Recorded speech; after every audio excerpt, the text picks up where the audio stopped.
Ya, oke. Iya. Tiga hal itu Pak Nabil.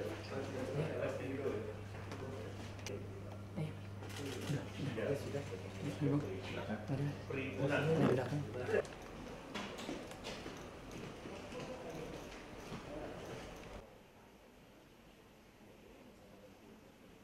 Ya, pertama-tama tadi barusan menghadap Pak Menko Perekonomian, Pak Erlangga Hartarto, dan ini melanjutkan juga istilahnya safari dengan mitra kerja, karena Kadin itu berdasarkan undang-undang kan mitra strategis pemerintah. Jadi hari ini tadi bertemu dengan Pak Menteri Kominfo dan juga dengan Menteri Perekonomian yang tentu sangat banyak bersinggungan dengan Kadin. Tadi berdiskusi untuk program dalam negeri, bagaimana kita bisa memastikan segala macam program yang telah baik dilakukan di era Pak Jokowi dapat diteruskan, bahkan diperbaiki di era Pak Prabowo. Dan tentu karena pengalaman beliau sangat banyak di bidang yang sama ini, ya kita dari Kadin tentu ingin menyerap, bahkan juga mengundang beliau untuk hadir di Kadin seperti kemarin, seperti diketahui ada Pak Menteri Perdagangan, Pak Menteri Investasi, dan lain-lain. Jadi saya lihat ini sangat positif karena 2025 ke depannya kita sudah lihat postur daripada APBN dengan segala macam asumsinya. Saya rasa peluang banyak sekali, tapi tantangan juga mesti dihadapi bersama dan dunia usaha harus selalu mendampingi pemerintah.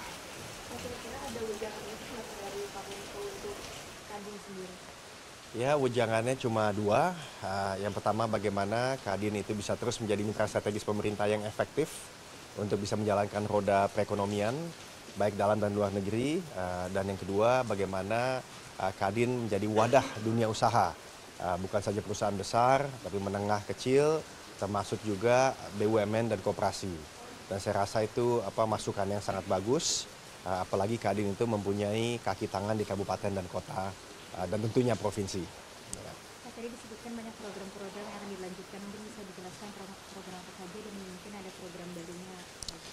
Ya, saya rasa tadi dibicarakan yang pertama bagaimana bisa menyangga daya beli masyarakat supaya konsumsi domestik tetap kuat. Lalu juga bagaimana Kadin bisa berpartisipasi untuk mengawal program belanja pemerintah, termasuk untuk sekolah maupun rumah sakit.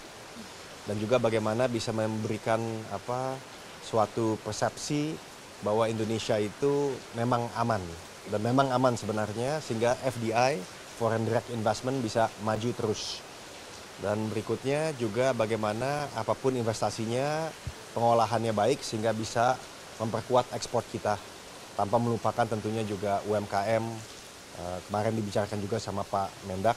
Dan terakhir kita tidak boleh melupakan kepemimpinan kita di industri hijau, biru, dan tentunya digital ya.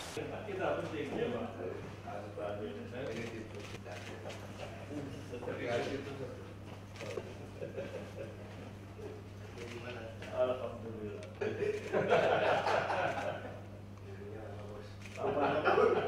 Masih tulisannya tak.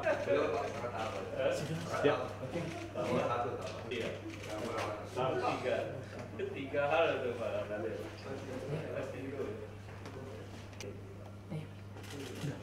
Sudah.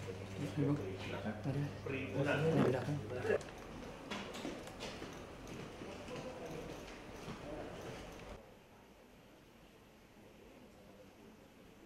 Ya, pertama-tama tadi barusan menghadap Pak Menko Perekonomian, Pak Erlangga Hartarto, dan ini melanjutkan juga istilahnya safari dengan mitra kerja, karena Kadin itu berdasarkan undang-undang kan mitra strategis pemerintah.